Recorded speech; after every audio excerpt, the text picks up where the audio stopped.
學聯敲定派出秘書長周永康、常委鍾耀華等幾個成員上京。佢哋下晝向全國政協副主席董建華遞交公開信，希望佢協助安排學生會見中央官員。但係學聯表明而家唔會退場，否則進退失據。黃曉瑩報導。計劃赴京嘅周永康同鍾耀華到前行政長官辦公室讀出交俾董建華嘅公開信。學生聯會今次冇未來銜，大於閣下情非得已，實乃香港危。學聯喺信中表示，特區政府缺乏意志告知中央香港人嘅憤怒，疏於維護香港自治。中聯辦掌握唔到民情，屢次誤判香港狀況。本地工商集團亦都欺上瞞下，只係想延續特權。希望董建華顯示政治胸襟，引領商家北上之後，亦都能夠安排學生喺香港或者北京會見中央官員，俾學生直接陳情，說服中央重新考慮人大決議。董建華並唔喺辦公室，由前特首辦職員接信。學聯希望董建華星期日之前回覆。成數大唔大呢？其實好難評估啊。咁但係你見到而家即係唔少嘅即係你話即係本地建制派嘅成員啦，咁佢都爭相話其實希望安排呢個對話，確實即係係有成事嘅可能性嘅。學聯又話，除咗董建華同埋范徐麗泰之外，目前冇計劃再揾其他嘅中間人去協調上京嘅安排。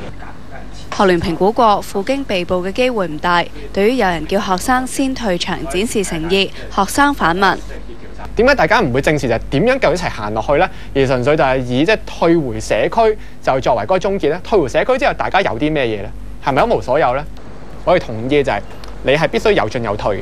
如果你單純係冇成果，或者係單純係即係純粹因為恐懼嘅清場，而你一退嘅時候，其實嗰個係一個反而係一個進退失據嘅即係標示嚟。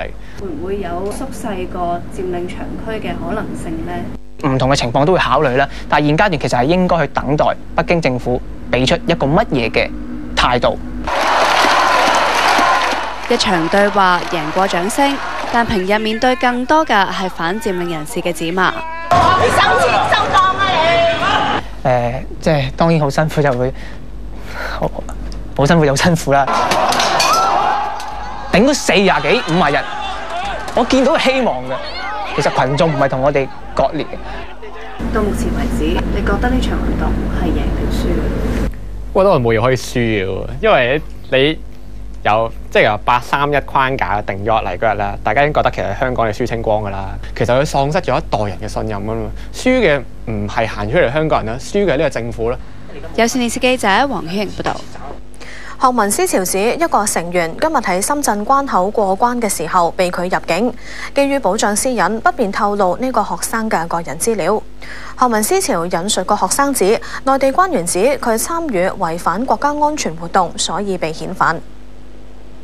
一班中學生夜晚到金鐘聲援佔領行動。幾十個嚟自全港中學生聯校政改關注組嘅學生喺雨中走到夏慤道天橋，撐起黃色雨傘，砌出一把遮嘅形狀。佢哋大部分都係着住校服，話係響應社交網站嘅號召嚟聲援佔領行動。我哋特登就希望可以藉住呢個行動啦，俾我哋一啲平時冇辦法行到最前面嘅中學生，都有一個機會係為呢一個即係為成個佔領行動去打氣啦，或者去表達翻其實我哋中學生都係在意嘅，我哋中學生都明白嘅，我哋中學生都好想我哋香港嘅未來係一個民主嘅普選，因為我哋知道若果香港冇一個民主嘅未來，我哋都唔會有一個好嘅未來咯。大約400個人夜晚喺維園舉行反佔中集會，不滿佔領行動持續影響經濟民生，破壞法治。又話學生被利用，要求警方清場。楊安琪報導。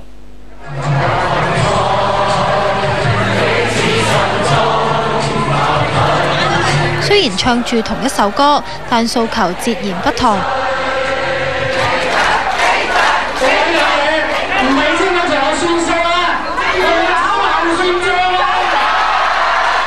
大約400人馬上去到維園集會，有人呼籲佔領者唔好再沉迷政治。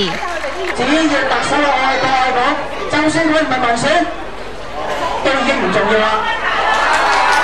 會唔會因為你幾萬人、幾千人走出嚟霸佔香港嘅一條馬路，就可以推翻一個13億人政府入邊最高權力機關嘅機構？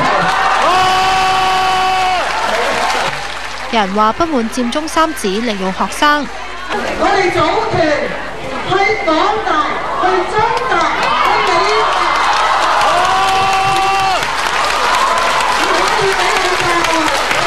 有人就專程嚟支持警方。啲警察呢40幾日以嚟太辛苦啦，日日返20幾30幾個鐘頭，即係佢都係保護市民，無論係犯法嗰啲佔中者，佢都要保護。參加者話：佢哋冇組織，係響應網上嘅呼籲嚟到今次嘅集會。有線電視記者楊安琪報導。4個香港